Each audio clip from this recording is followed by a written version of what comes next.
오늘은 노트북이 잘 돼서 좋습니다. 같이 하십시다. 시작. 하나님, 저를 만들어 주시고 다스려 주소서. 보시기에 심히 좋도록. 한 번 더 합시다. 하나님, 저를 만들어 주시고 다스려 주소서. 보시기에 심히 좋도록. 아멘. 오늘도 이런 역사가 일어나기를 축복을 드립니다. 우리 지난 시간에 형과 아우, 인본주의, 신본주의, 이 모든 것이 누구의 태도 때문이었다고요? 첫 번째는 하나님이 결정하신 것이 있는데, 그 결정하심이 있는데, 두 번째 부모의 태도, 자녀를 대하는 부모의 태도, 거기에 따라서 큰 놈은 먹는 것에 사로잡히고 작은 놈은 어디에요?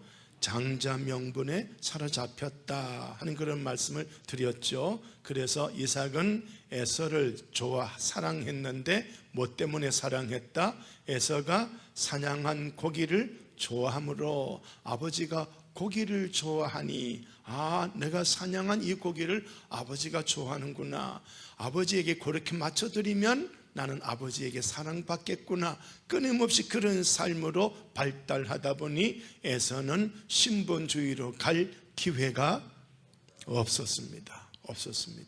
그러나 리브가는 하나님의 결정해 놓은 야곱, 큰 놈이 작은 놈을 섬기리라, 하나님의 결정이었습니다. 그래서 리브가는 이 야곱을 사랑을 하지요. 하나님의 결정, 하나님의 응답 때문에 야곱을 사랑합니다. 그 리브가가 야곱을 사랑하는 중요한 이야기는 하나님의 응답 때문입니다. 말씀 때문입니다. 그래서 리브가는 신본주의에 서서, 하나님의 입장에 서서, 하나님의 결정에 서서 아들 야곱을 사랑합니다.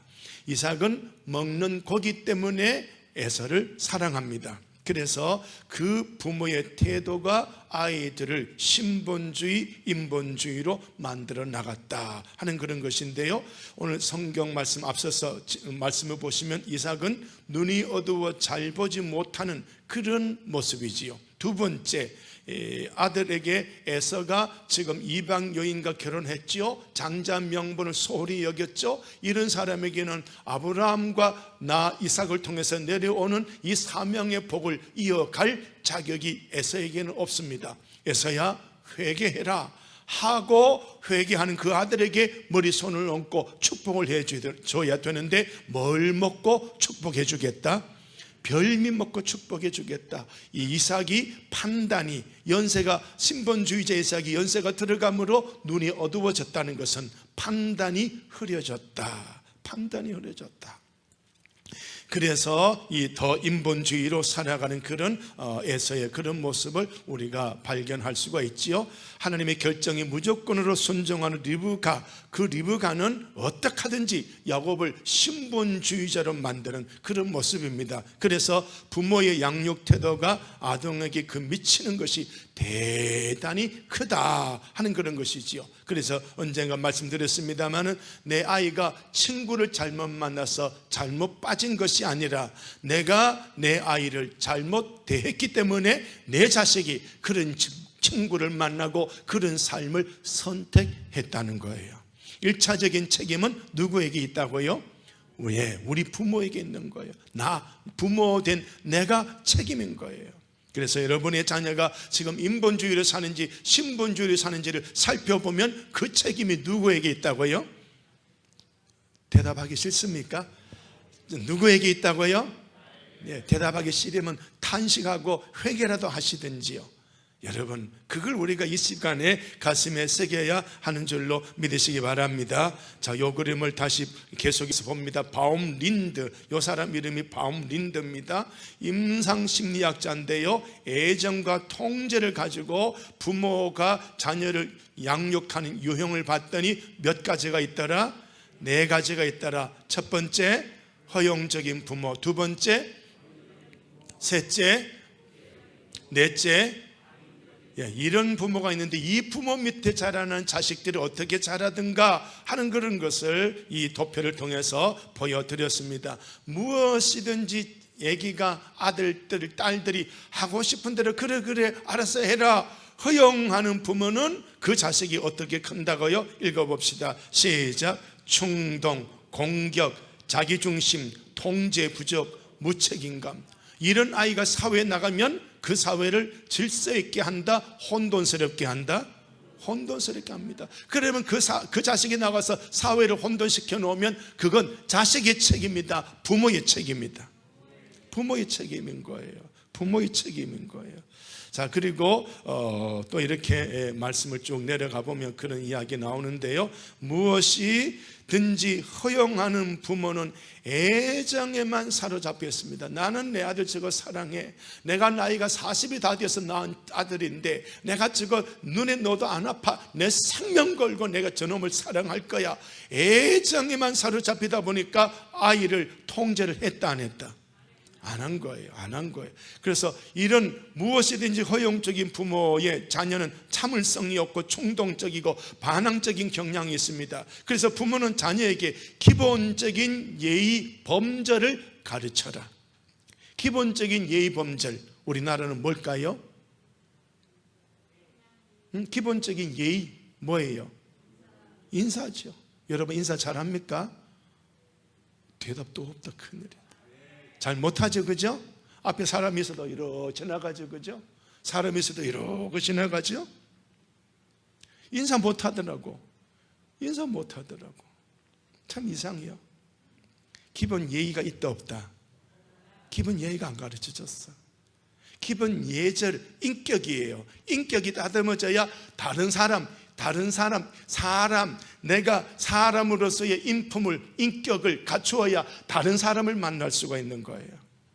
이 인품이 만들어지지 아니하니까 내 속에 다듬어지지 않는 더러운 내 부분이 그 사람을 대면하게 되는 거예요. 인사 안 하는 사람 만나면 저게 날 무시하나? 상처를 줘요. 상처를 줘. 나는 부끄러워서 인사 안 하는데 다 상대는 나한테 상처를 받거든. 예의 범절도 못 가르쳤죠, 그죠? 다른 사람에게 피해를 입히지 않도록 행동하는 등 해도 되는 것, 해서는 안 될 것을 시작 구분하여 가르칠 필요가 있다. 그런데 목사를 해보니까요, 이런 예의 범절도 못 배우고 교회 온 사람이 있더라고. 이걸 가르치려고 하니까 복음은 따로 있는데 예의 범절 가르치려고 하니까 목사가 힘들다, 힘 안 든다. 힘들어. 인사 잘 하시기 바랍니다. 저 사람이 나 안 보고 지나가면 불러서라도 인사하세요. 예? 충청도 분이 인사를 못 하더라고. 맞아요? 진짜가. 한번 득 던져 봤는데 진짜예요? 아니요? 아니요, 조 장로님 아니에요? 왜 조 장로님 아니라는데. 그럼 인사 못하는 분들은 이런 기본 가정 교육이 됐다 안 됐다? 안 된 거예요. 안 된 거예요. 어디 가도 인사도 할 줄 몰라?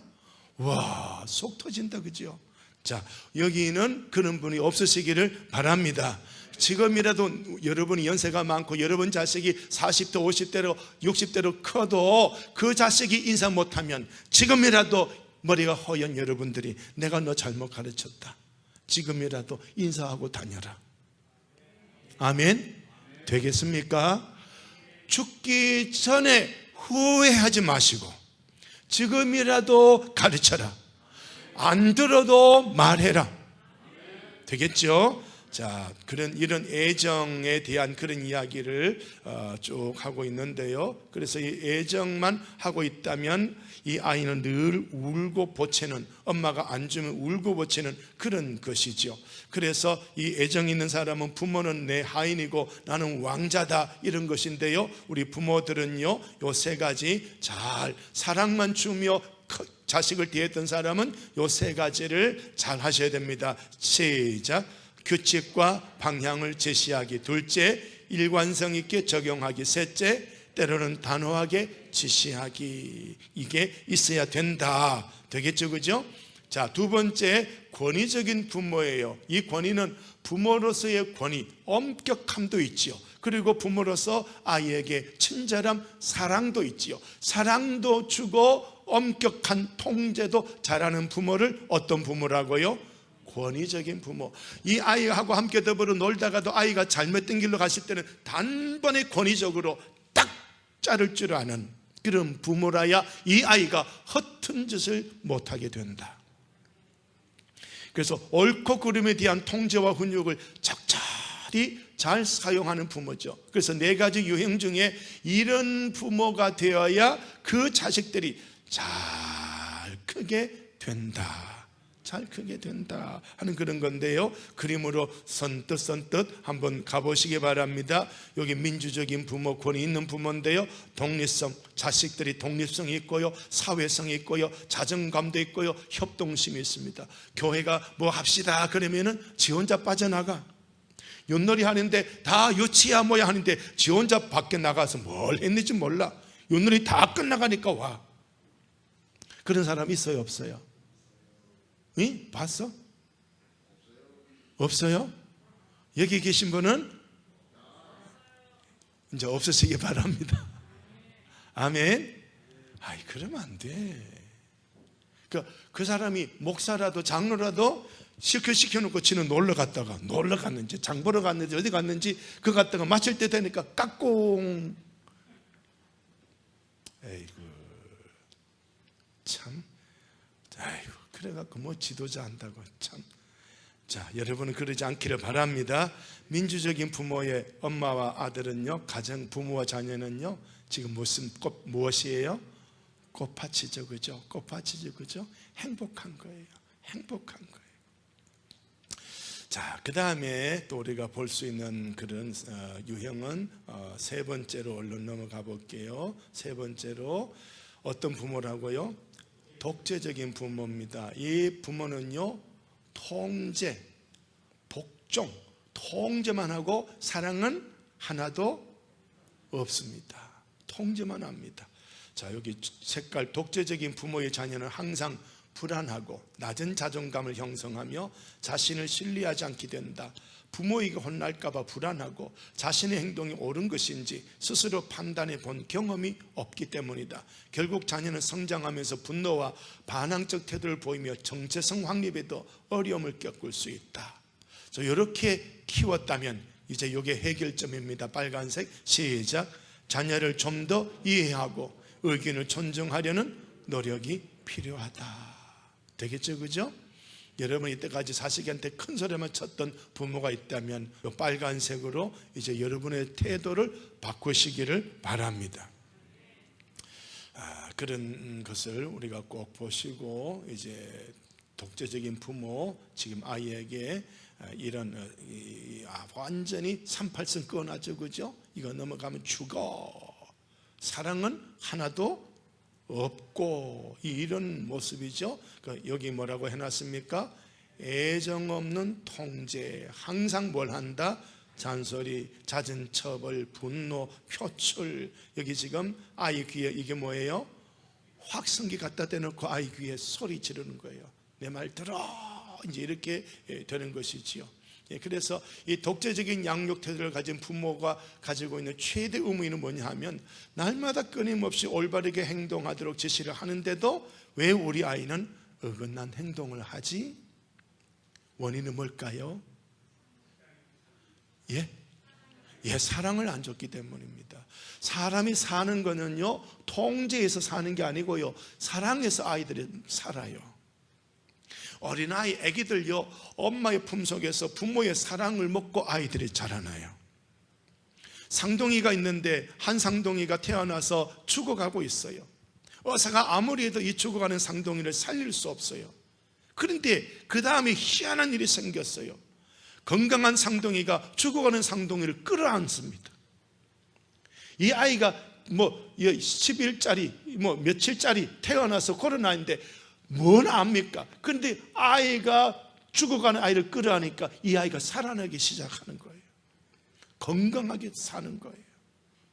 사랑이 살리는 거지 통제가 살리는 건 아니다. 그래서 성경 전체는 율법과 은혜, 율법과 사랑, 로마서는 이 큰 두 주제를 가지고 우리에게 말씀을 하고 있는데, 율법이 그를 살리는 게 아니다. 율법은 통제하고 정죄한다. 그러나 복음, 은혜, 사랑은 그 사람을 죄에서 건져내고 그 사람을 살리고 그 사람을 복된 자리로 만들어 나가더라, 그런 거예요. 자, 그래서 우리가 통제만 하지 말고 사랑을 해야 할 줄로 믿습니다. 통제만 해놓으면 아이들이요, 자율성을 상실합니다. 내 스스로 생각을 못합니다. 스스로 생각을 못하죠. 결정을 못합니다. 뭘 해야 되지? 항상 자기에게는 부모가 있어야 됩니다. 잔소리하고 통제하는 그 부모 몹시 믿고 밉지만은, 그러나 그 부모의 한마디가 내 길을 결정해 주는 거예요. 부모가 아니 계시면 이제 이 사람은 사회에 나가면 방향성을 잃어버립니다. 어떻게 살지 완전히 뒤집어지는 그런 존재죠. 자, 그렇습니다. 그 다음 네 번째 부모는 어떤 부모라고요? 방임적인 부모입니다. 관심도 없고 통제도 없고 사랑도 통제도 없습니다. 방임적인 부모의 자녀는 우울하고 분노하고 반사회적인 행동을 보입니다. 부모는 자신을 돌아보고 자기를 돌보며 자녀에게 관심을 가지고 눈을 맞추어 줄 필요가 있다. 이렇게 이제 해결 방식을 풀어놓은 것이지요.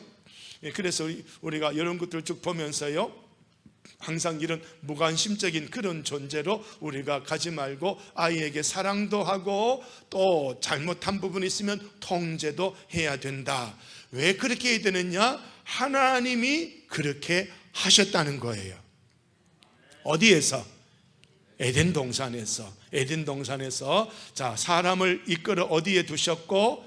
에덴에 두어서 경작하며 지키게 하시고, 사명이죠. 사명과 동시에 또는 그 아담과 하와의 방향성이죠, 그죠? 통제일 수도 있겠죠. 그 다음에 하나님이 정말로 강력한 통제를 하고 있지요. 네 마음대로 먹어라, 네 마음대로 해라, 네 마음대로 해라. 그러나 선악을 알게 하는 열매는 먹지 마라. 먹는 날에는 반드시 죽는다. 그래서 에덴 동산에서 마음껏 살자. 너 에덴 동산에서 너 나하고 마음껏 사랑하고 살자. 그러나 이 사랑에 취해서 네가 선악을 알게 하는 나무 열매 먹으면 안 돼. 그거는 절대 금지야. 이거 통제야. 하나님이 사랑과 통제를 아담과 하와에게 해준 거지요. 그래서 오늘 저와 여러분이 성경을 읽으면서 이 통제를 우리가 가져야 되는 거지요. 시작. 두 번째, 이 통제를 우리가 가져야 되는 거예요. 이 통제를 가진과 동시에 하나님은 나를 사랑하고 계신다. 그래서 하나님이 우리를 대면하는 하나님의 태도가 두 가지인데요, 하나는 사랑이고 하나는 공의입니다. 공의. 우리가 잘못하면 공의가 와서 우리를 죽여버리지. 그럼에도 불구하고 하나님은 우리를 사랑하고 계시고, 이 두 가지. 그래서 동전 양면성이라고 그래요. 동전 앞부분만 있으면 동전이 된다 안 된다? 뒷부분만 있으면 동전이 된다 안 된다? 앞뒤 같이 있어야 되는 거예요. 그래서 사랑과 통제가 동시에 들어가야 된다. 하나님이 그렇게, 우리의 아버지 하나님이 그렇게 아담과 하와를 양육했다. 사람을 창조하신 하나님이 그렇게 양육했는데, 그래서 아까 그 심리학자가 사람을 가만히 살펴보니까 부모가 사랑을 주고 통제하는 요 두 가지 동정 양면성을 어떻게 하느냐에 따라 자식이 만들어져 버리고 말더라. 그래서 오늘 저와 여러분이 이 하나님의 양육 방법을 반드시 가지고 여러분의 자녀를 취해야 하는 줄로 믿으시기를 바랍니다. 그래서 저와 여러분이 에덴 동산에서 하나님의 사랑을 먹고 마시되, 이 빨간 선 말씀입니다. 넘어라, 넘지 마라. 넘지 말라는 거예요. 그래서 사탄이 와서 선악을 알게 하는 나무 열매 먹으면 죽는다, 안 죽는다? 안 죽는다라고 거짓말하고, 이건 먹으면 누구와 같이 된다? 하나님과 같이 된다라고 거짓말 해버리니까 거기에 넘어갔습니다. 거기 넘어간 동시에 이 통제선을 넘었다 안 넘었다? 넘어버리고 만 거죠. 넘어버린 거. 그 통제선을 넘었으니 하나님이 아담에게 하는 방법은 에덴 동산에서 내보내는 거죠. 너 이 통제를 넘은 거야. 이 빨간 선을 넘은 거야. 그러니 너는 지금 에덴 동산에 있을 수가 있다 없다? 없는 거예요. 그래서 내쫓아보낸 거예요. 하나님의 공의가 작동이 된 거죠. 그래서 그 인류 전체의 죄를 우리 하나님이 십자가상에서 예수님에게 짊어지고 그 예수님이 그 죄를 짊어지고 죽으신 거죠. 예수님이 십자가에서 죽으신 것이 하나님의 공의가 만족이 되는 거예요. 예수님이 우리 죄를 짊어지고 죽으시지 않았더라면 여전히 저와 여러분은 우리의 죄 때문에 지옥, 사망, 형벌, 지옥불 속에 들어갈 수밖에 없는 거예요. 예수님이 십자가상에서 우리의 죄에 대한 공의를 하나님 앞에 만족을 시켜드렸기 때문에 우리에게는 은혜와 사랑이 우리를 만들어가고 있는 줄로 믿으시기를 바랍니다.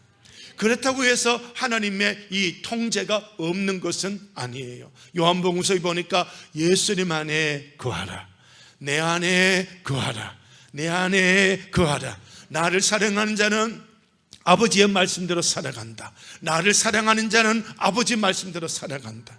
사랑과 말씀, 여전히 애정과 통제가 동시에 작용이 되고 있는 거죠.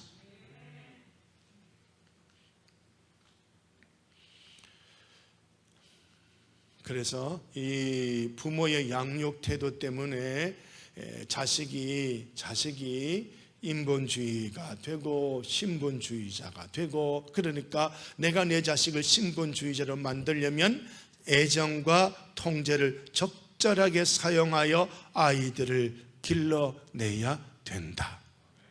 그래서 유대인들은 용돈을 딱 주고는 뭐부터 해라? 용돈 줘놓고 뭐 해라? 아무도 모르네. 11조 해라. 11조 안 하면 용돈이 없어요. 완벽히 끊어버려요. 여러분은 안 그러잖아. 여러분은, 그죠? 안 그러잖아. 그러니까 아이가 신본주의로 커요, 안 커요? 안 크잖아. 이 주일 성수 안 하면 잘라버리거든요. 유대인들의 기본 삶의 첫 번째가 안식일이거든요. 우리는 주일 성수 안 해도요, 그래 돈 벌고 와라, 공부하고 와라. 그놈의 그 지옥 자식 된 건 누구 때문이요? 대답 좀 해요. 예, 회개하라는 말이에요. 회개해야 된다는 거예요. 우리가 이런 것에서 야, 이거 부모 함부로 할 거는 아니네. 살다 보니 부모가 됐고, 그죠? 살다 보니 자식은 키웠는데, 그러면 목사님 이런 설교하면 이제서 이 설교 들으면 우리 어떡합니까? 이제라도 회개합시다. 이제라도 회개하면 이 회개의 물결이 아이 속에 비집고 들어갑니다. 아멘. 다른 걸로 들어가지 않아요. 내가 회개해야 아이 속에 들어간다는 걸 기억하시기를 바랍니다. 그래서 이런 우리의 태도가 굉장히 아이의 삶을 만들어줬다라는 것을 꼭 기억을 하시고요. 그래서 지난 주일 드렸던 말씀을 다시 한번 이제 또 복습을 하면서요, 이 말씀을 간략하게 넘어가 봅시다. 아브라함 때에 무엇이 들었다고요? 첫 흉년이. 이삭 때에도 또 무엇이? 흉년이 들었다. 아브라함이 흉년이 드니까 어디로 내려갔다고요? 이삭도 흉년이 드니까 어디로 가려고요? 아버지 하는 짓을 누가 한다? 아들이 하더라. 자, 이걸 우리가 잘 묵상을 지난주에 우리가 한번 드렸는데요, 오늘 또 이 말씀에 대해서 우리가 조금 더 구체적으로 인식을 좀 잘해야 할 줄로 믿습니다. 여기가 브엘세바예요. 이삭이 살았던 자리예요. 그랄로 갔습니다. 그랄은 블레셋 땅입니다.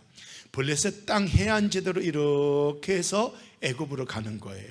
그러니까 애굽으로 가려면 브엘세바에서 이리로 내려가는 게 아니고요, 이렇게 해서 가면 아주 가깝고 쉽고 편안한 길이에요.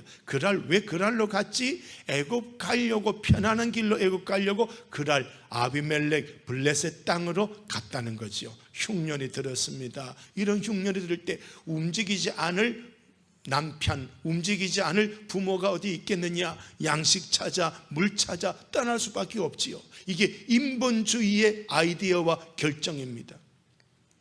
그렇지만 하나님은 이 그랄로 가 있는 이 이삭 들어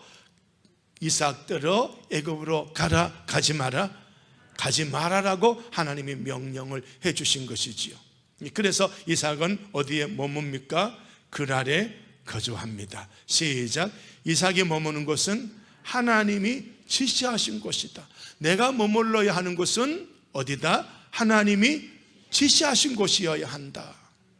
아멘. 그리고 우리가 목회자들도 목회를 하는 교회를 누구의 허락을 받아야 됩니까? 누구의 지시를 받아야 됩니까? 예, 하나님의 지시를 받아서 저희 목사들은 움직입니다. 여러분은 어떻게 움직입니까? 여러분은 교회를 선택할 때 어떻게 움직입니까? 하나님의 허락을 받습니까? 아니면 형편 따라, 지역 따라 내 집 주변에 있으니까 이렇게 옮깁니까? 아니면 시험 되니까 큰 교회 가서 뒷자리에 앉았다가 목사 축도 기도 마치고 동시에 땡땡땡 하고 도망쳐 나오고, 이게 신본주의의 삶은 아니라는 겁니다. 오늘 저와 여러분, 무엇 하나라도 내가 머물러야 하는 것, 행동해야 되는 것 하나하나 누구의 지시가 있어야 된다고요? 하나님의 지시가 있어야 하는 겁니다. 그 지시하시는 곳에 머물 때 은혜도 오고 복도 오고 보호하심도 오고 온갖 좋은 일이 일어난다는 것을 기억하시기 바랍니다. 하나님이 이삭을 돌보시는 이유를 말씀을 지난번에 드렸는데요, 아브라함이 내 말을 순종하고 내 명령, 내 계명, 내 율례, 내 법들을 지켰기 때문에 그 아브라함의 아들 이삭에 내가 너를 보호하고 복을 줄 거다. 누구 때문에? 아버지 때문에 자식에게 하나님이 역사하시더라. 그러니까 여러분 때문에 자식이 복을 받으려면 나는 어떤 삶을 살아야 된다? 네 글자, 신본주의. 아멘. 그런 삶을 살아야 되죠. 신본주의는 철저하게 하나님의 말씀, 법도, 율례, 규례, 이게 전부 줄을 꺼놓고 있는 거죠. 그렇죠? 전부 줄 끊고 있는 거예요. 아브라함은 철저하게 하나님이 지시하는 곳에만 머무르는 이런 것. 단 애굽에 내려간 것은 하나님의 지시였을까요? 아닐까요? 아니었습니다. 실패해버리고 말았죠. 그죠? 자, 그런데 아브라함이 실패한 그 일을 누가 또 하고 있더라고요? 아들도 하고 있더라는 거예요. 내가 실수하는 걸 누가 하고 있더라고요? 저희 아들이 하고 있더라는 거예요. 자, 그럼 이걸 어떻게 해야 되느냐? 이걸 어떻게 해야 되느냐? 눈에 뻔히 보이는데 내 남편이 하는 잘못을 누가 한다고요? 내 아들이 한다면 엄마 된 사람은 어떻게 해야 되겠느냐? 그렇게까지 하고 넘어가겠느냐? 아니면 어떻게 처리를 해야 되겠느냐 하는 그런 질문도 좀 가지면서 자녀를 대하고 자녀 앞에서 나의 신앙생활을 생명 걸고 하는 이 신앙생활을 우리 어머니들이 해야 된다는 거예요. 이삭이 생명 걸었어요? 리브가가 생명 걸었어요? 리브가가 생명 건 거예요. 리브가가. 그러니까 야곱을 신분주의자로 세워주고 있는 거죠. 그렇습니다. 자, 그랄에 거주했더니 어떤 분위기가 이삭에게 왔느냐? 죽일까 두려워하여, 죽게 될까 두려워, 죽이리라, 죽음이라는 분위기가 가득 넘치고 있는 그런 모습을 여기서 우리에게 보여주고 있지요. 자, 흉년을 피해서 애굽으로 가려고 했다면 좋은 일이 와야 되는데 흉년보다 더 무서운 무엇이 왔다?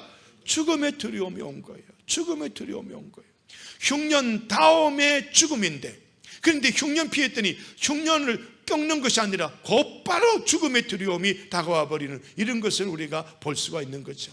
그래서 저와 여러분 밑에 줄 시작. 흉년이라도 하나님의 지시한 것을 떠나서는 안 된다 하는 그런 거 우리가 기억을 꼭 해야 할 줄로 믿습니다. 아버지의 생각, 결단, 행동 그대로 아들도 그렇게 하더라는 걸 창세기 12장, 창세기 27장, 12장 아브라함, 27장 이삭의 이야기로 이렇게 제가 똑같이 풀어드렸죠.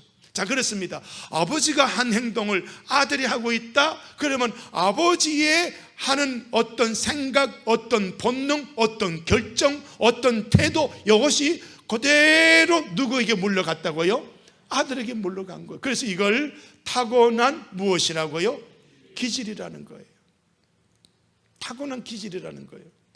타고난 기질로 그렇게 움직이고, 부모의 양육대로 움직이고, 환경 때문에 움직이고, 이 아이가 그렇게 살아가는 것은 세 가지 이유가 있다. 첫째는 부모로부터 물려받은 기질, 두 번째 부모가 아이를 어떻게 길렀느냐, 양육태도, 세 번째 이 아이를 둘러싸고 있는 환경, 이것 때문에 이삭이 지금 애굽으로 내려가려고 그랄에 와 있는 거예요. 이삭, 너 왜 여기 와 있니? 너 왜 여기 와 있니? 첫째, 아버지가 그렇게 가르쳐 줬다, 안 가르쳐 줬다?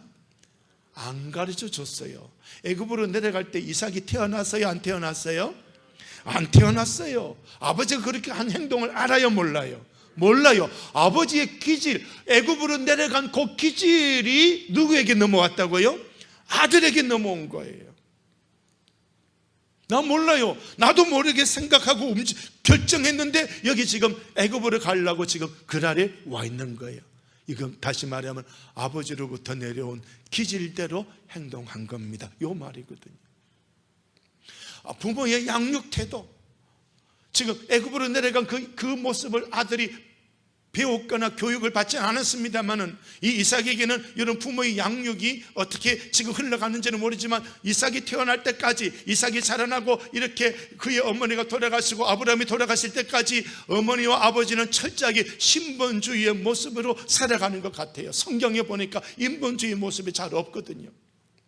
그렇다면 부모의 양육 태도는 신본주의를 가르쳐 줬습니다만, 그러나 그의 환경이 지금 흉년이 들었다라는 것. 그래서 이 기질과 환경이 이삭을 애굽으로 내려가도록 만들고 있다. 자, 그러면 여러분을 보십시오. 여러분이 힘들고 어려울 때 기도의 자리에 왔습니까? 동네 사람 앉아서 쪼잘쪼잘 신랑 흉 보면서 스트레스 풀었습니까? 어떻게 스트레스 풀었습니까? 기도 왔습니까? 기도하러 왔습니까? 그러면 여러분의 자식은 힘들고 어렵다, 정말로 안 될 때는 나도 모르게 예배당에 와서 기도하고 있는 거예요.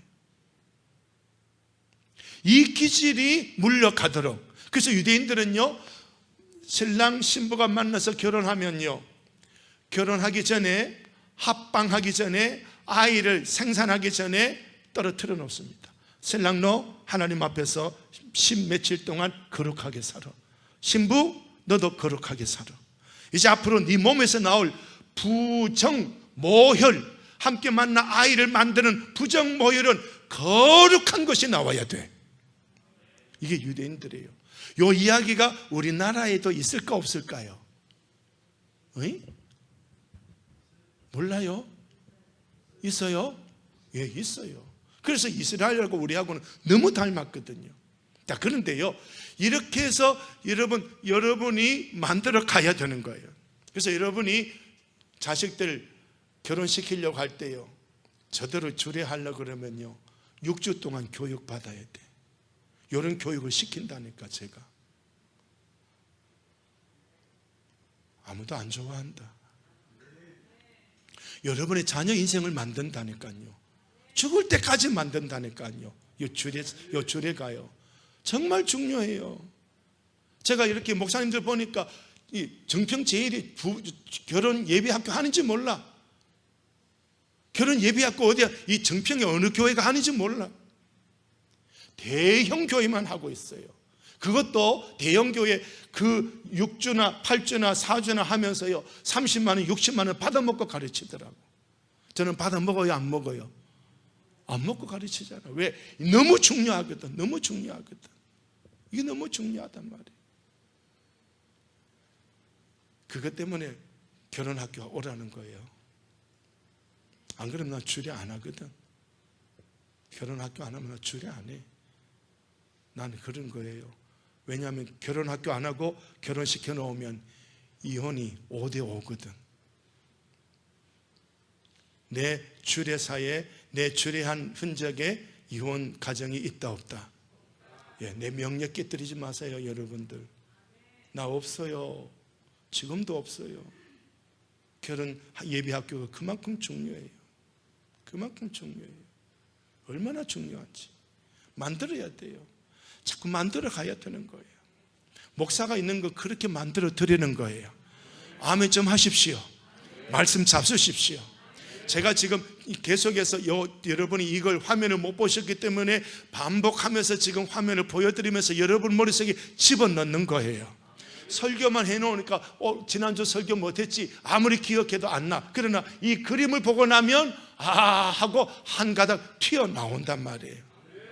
엄마 나 결혼해야 되는데 그래. 목사님한테 가서 상담받아. 결혼 예배학교 우리 목사님 6주야. 네 아무리 결혼 바빠도 직장 바빠도 목사님한테 6주 받아.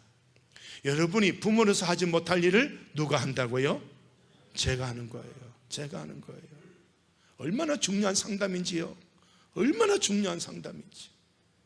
너무너무 중요한 상담. 저는 그 많은 실력은 없지만 말씀으로 계속 이 상담하면서 아이들을 만들어 가려고 하는 거예요. 이 6주 교육을 통해서 아이가 잘 되면 얼마나 행복합니까? 그러나 그 마이너스로는 내려가지 않는다. 이거예요. 자, 이걸 잘 보셔요. 여기 뭐예요? 거북이죠, 그죠? 아래에서 태어났죠, 그죠? 요거 한번 읽어보세요. 온도가 섭씨 28도 이상이면 암컷이고 28도 미치면 요 아래에서 온도에 따라서 암컷되고 수컷되고. 환경이 중요하다 안 중요하다? 엄청 중요해요. 그러니까 여러분의 자녀를 교회라고 하는 환경 속에 집어넣으셔야 돼요. 그래서 목사님이 무슨 말씀해도 이 아이가 순종하도록 만들어 놔야 돼요. 그래서 그걸 여러분이 부모가 먼저 보여줘야 돼. 엄마 아빠 왜 그렇게 하지? 목사님은 말씀하셨어. 엄마 아빠 왜 그렇게 하지? 그렇게 가야 된다는 거예요. 그런데 이단 사입이나 이상한 목사들은 그걸 이용해서 아이를 괴롭히는 이상한 나쁜 목사가 있죠, 그죠? 그거는 저한테는 잘라내시고요. 그래서 여러분이 온전히 이 주의 종에 순종하는 여러분 모습으로 세우세요. 제가 여러분 공격하면 기분 좋아요? 안 좋아요? 안 좋아도 목사님에게 순종하는 이걸 보여주셔야 돼. 분명히 우리 자식들은 알아. 목사님은 우리 아버지 공격했네. 그러면서 아버지 눈치 봐. 봐야 안 봐요? 보지요. 그런데 아버지가 회개하네. 아버지가 울고 있네. 아버지가 목사님한테 잘못했다 그러네. 아버지가 목사님이 말씀한 대로 움직이네. 이 아이가 목사한테 반항한다 안 한다? 안 해요. 오늘 이 시간에 이것만 해도요 설교가 100점 만점이에요. 이거 하나 놓쳐버리니까 우리 한국교회가 여러분 저한테 순종 잘했어요? 응? 순종 잘했어요? 이거 하나만 봐도요 내가 지금 내 자식을 이 신분주의로 만드는지 인본주의로 만드는지 판가름이 나버리는 거예요. 자 보셔.